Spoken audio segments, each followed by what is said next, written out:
안녕하십니까. 지금부터 예의 없는 새끼들 때문에 열받아서 쓴 생활 예절이라는 내용을 여러분과 함께 공유하겠습니다. 제목이 좀 그렇죠. 예의 없는 새끼들 때문에 열받아서 쓴 생활 예절입니다. 이건 이제 아마 이런 얘기 보면 작가가 빈 불꽃인데 불꽃 같은 생각이 있는 것 같습니다. 얼마나 열받았는지 느껴지는 제목이다. 제목은 사실 시작이다. 책장을 넘기면은 본격적으로 열받은 것을 이야기한다. 보는 내내 속이 다 시원했다. 결혼을 직접 해보니 모바일 청첩장으로 돌리는 것이 이해는 되었다.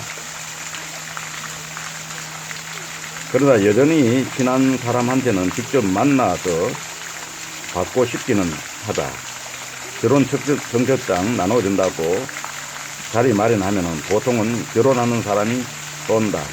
그런데 그렇지 않은 사람도 있다는 사실이 좀 충격적이긴 하다. 물론 꼭 결혼하는 사람이 하라는 법은 없긴 하다. 여자가 책 속에서 소개하는 친구는 축의금을 얼마 낼지도 모르는 상황에서 밥을 사야 하냐라고 말한다. 그리고 친구는 여자와 연을 끊는데 여자는 당시 기분이 참으로 담백하고도 역 같았다라고 솔직히 얘기한다. 충분히 100번 공감 가는 이야기다. 여자는 자신의 책을 통해 많은 이들이 좀 더 용감하게 목소리를 내면 좋겠다고 얘기한다. 시작이 어렵기는 누군가 목소리를 내기 시작하면은 공감하며 비슷한 생각을 한 이들이 한두 명씩 나타난다. 미투 운동이 그랬던 것처럼. 사이다 같은 저자의 말을 보았다. 저자의 말, 청첩장은 기본이 서면 대출이다. 청첩장을 어떻게 받을 것인가는 받는 사람이 정하는 것이지 당사자가 정하는 것이 아니다. 모바일 청첩장은 보내는 사람이 아닌 받는 사람의 편의를 위해 존재한다. 결혼 발표는 신랑 신부가 함께하는 거라는 제목도 공감한다. 나도 결혼하기 전에 고등학교 친구들을 불러 아내와 함께 참석하고 내가 일차를 지불했던 기억이 있다. 그 이후로 친구들은 결혼하기 전에 자리를 마련하여 신부를 소개하고 함께 결혼을 축하하는 자리를 이어가고 있다. 편도 2시간 이상 걸려서 결혼식에 참석하는 친구에게는 단돈 10,000원이라도 쥐어주는 것이 도리라고 여자는 말한다. 그러고 보니 예전에 대구에서 결혼한 친구가 100,000원을 주었던 기억이 난다. 특히 주례, 사회, 축가 등을 해 주었다면 당연히 감사금을 전달해야 한다. 여자는 신혼여행 다녀와서는 필히 안부 전화를 돌리라고 말한다. 이 제목을 읽는데 뜨끔했다. 신혼 부부가 손님을 초대할 때는 배달 음식이라도 최소한 예쁜 그릇에 옮겨달라고 조언한다. 또한 집안 식구들 동의하에 초대하라고 말한다. 특히 자취생은 웬만하면은 하지 말라고 특별히 충고한다. 집들이는 일방적으로 하는 게 아니다. 집안 식구들 모두가 동의했을 때 하는 거다. 손님 불러다 놓고 마치 집들이 따위는 애초에 존재하지도 않았는데 무작정 남의 집 쳐들어온 진상 손님으로 만들지 마라. 출산과 결혼 관련해서는 연락은 남편이 돌리라고 말한다. 특히 장인어른, 장모님 오시면은 남편들 인사 제대로 하고 산모 잘 지키라고 조언한다. 죽다 살아난 산모 손에 핸드폰 쥐어주면서 그래도 어른들께 연락은 드려야지 하는 자식들이 있는데 죽여버리는 수가 있다. 부부에게 하는 조언도 주옥 같다. 부부는 일심동체라는 사실을 기억해야 한다. 필요할 때만 찾는 존재가 아니다. 다툴 때도 이판사판 덤비지 말고 슬기롭게 다투라고 말한다. 무차별적인 폭언과 폭력, 맹목적인 비난, 인신공격은 무조건 하면 안 된다. 부모들이 자식을 대할 때도 자랑용 액세서리로 대하지 말라고 말한다.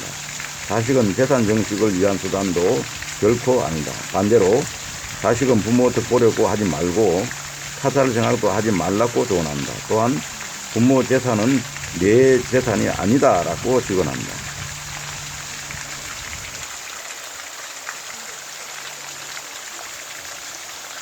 여자는 손님 초대할 때 집 주인도 제발 복장 좀 갖춰 입으라고 말한다. 이 제목을 읽으면 너무 편한 옷을 입고 손님을 맞이했던 기억이 떠올랐다. 특히 더운 여름에는 맨발에 운동복 반바지를 입는 경우가 꽤 있었는데 책 읽고 나서는 손님 초대할 때 최소한 복장을 좀 갖추려고 의식하게 된다. 전화 예절 관련해서는 업무에 관하여 문의할 때 저 몰라요, 그걸 왜 저한테 물으세요 등으로 응대하는 사람들에 대해 말한다.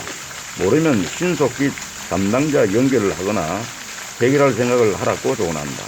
나는 이것도 이거지만은 실컷 설명했는데 담당자가 아니라고 말하며 끊거나 돌려줄 때 허무함을 느낀 적이 있다. 모르면 빨리 모른다고 말하고 돌리든지 끊든지 하다. 직장 내 식사 매너에서는 말도 안 되게 빨리 처먹지 마라 라고 하는데 읽고 엄청 웃었다. 밥을 음료수 원샷 때리듯 부르륵 처마셔버리고는 5분 안에 숟가락 딱 내려놓고 밥 빨리 안 먹는다고 눈치 주는 새끼들 많다. 이렇게 화끈하고 속 시원한 책을 만나서 책 읽는 내내 너무 즐거웠다. 물론 비슷한 레퍼토리도 많긴 하지만은 다르게 보면은 상식이라는 것이 관계와 장소에 따라 모양만 조금 바뀌지 다 거기서 거기라는 말이기도 하다.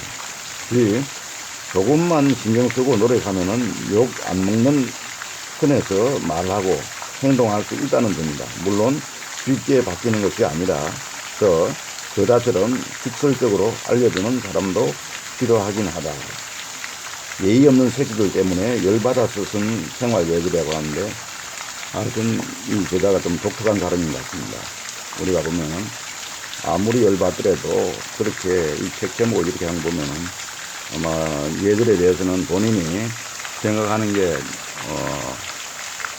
보면은 너무 거기에 진짜 본인이 열을 잘 받는 사람이 아닌가. 예절은 사람이 제대로 어떻게 보면은 이 가정교육, 밥상머리 교육부터 잘 받아서 우리가 예절을 잘 지키면 좋지만은 그것도 이 사람에 따라서는 그런 부분도 보는 시각에 따라서 또 당사자에 따라서 하는 차이가 있을 수 있는데 이렇게 직설적으로 책을 썼다고 하는 것은 어쨌든 대단한 것 같습니다. 감사합니다.